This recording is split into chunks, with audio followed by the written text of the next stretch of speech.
Hey, what's up guys, Scores here, and it is mid-September already. Great, so much for finishing a review before the next installment drops. Oh well, we're not talking about Shadow of the Tomb Raider because today I am talking about the first of the reboot and the only Tomb Raider I have previously completed. Although originally out for the 360, today I will be playing on the Xbox One Definitive Edition. So without further delay, let's get started.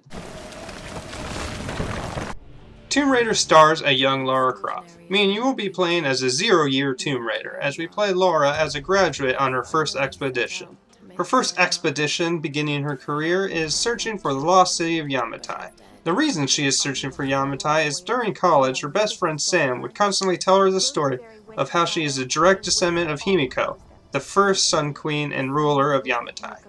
And joining Lara and Sam, the other important crew members will include Roth, Lara's mentor, who taught her how to survive with skills like fire making and hunting, and Grim, the helmsman of the ship, who with Roth used to adventure with Lara's father. Then leading the expedition is Whitman, an over-the-hill celebrity archaeologist trying to get back into the spotlight. And the rest of the supporting crew is Reyes, the pissy mechanic, Alex, the comical electric guy, and Jonah, the chill fisherman. In their search for Yamatai, Lara leads the crew into the Dragon's Triangle. It's like the Bermuda Triangle, except for in Asia.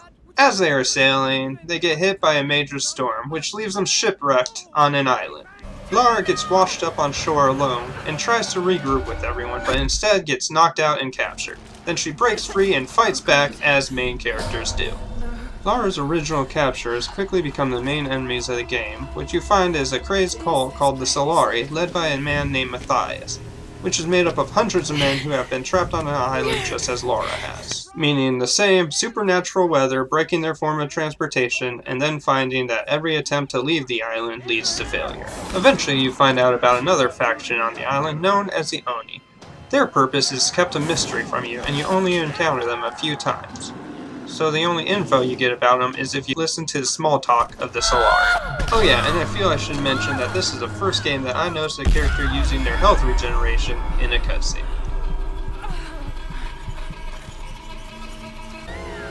Tomb Raider had 3 directors, and I have to make the assumption that they have played a lot of Uncharted before creating this reboot, because cinematic display was clearly the focal point of this game. They went very far out of their way to stress the hardships that Lara faced in the most dramatic ways possible.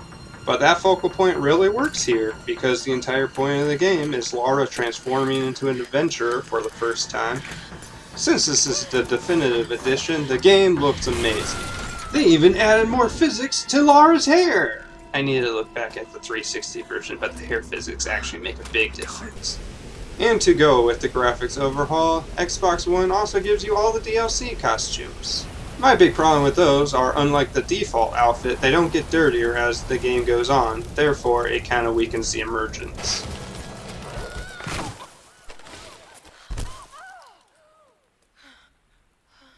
And speaking of the Definitive Edition, it also adds Map Sim multiplayer. Let's see if that's even a factor for this review. And it does appear to be a factor, at least for the week of the new game release. It's what you'd expect out of a tacked-on multiplayer. But for the part of the gameplay that actually matters, Tomb Raider is a third-person shooter adventure that is basically like a more open-world version of Uncharted. And when I say open world, I mean instead of being completely linear, Tomb Raider is more like Arkham Asylum, where the world kind of just folds in around itself, so that you can backtrack to areas you've already been to. This is important to the game style because as the plot continues, Lara grows as an adventurer and you get new abilities and equipment as you play. As you gain new equipment, you will be encouraged to backtrack so that you can open new paths that you previously couldn't and find items you couldn't reach. Although unfortunately, the only reason you're really backtracking in this game is if you are a completionist. From playing this game previously, I could have sworn that Y was a melee button, and would often get in trouble trying to use a move that I didn't have. That's because I forgot that you had to use skill points to unlock a melee attack.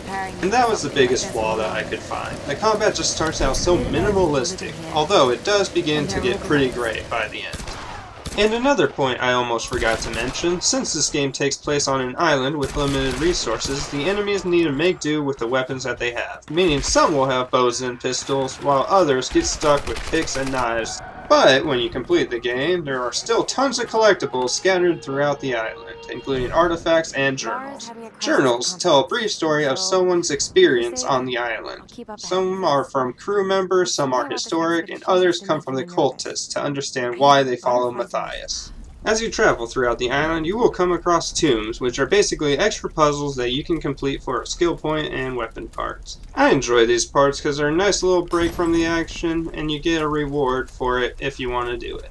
The Definitive Edition has 8 tombs, because 1 is DLC and 7 originals. Before I conclude this video, I just wanted you to know, if this isn't the first yet, you can sign up to win Sniper Elite 4, link in the description. Well, there you go, the story of Laura's humble beginnings. An exciting adventure that I'm going to score an 8.5 out of 10. This is a great game that starts out good and only improves as you play. Which is why Shadow of the Tomb Raider will probably be the last game I'm getting before Christmas. Which is probably when my next review will be out. Hit that sub and the bell icon just in case. Oh, and if you could just hit the like button on your way out, that'd be great.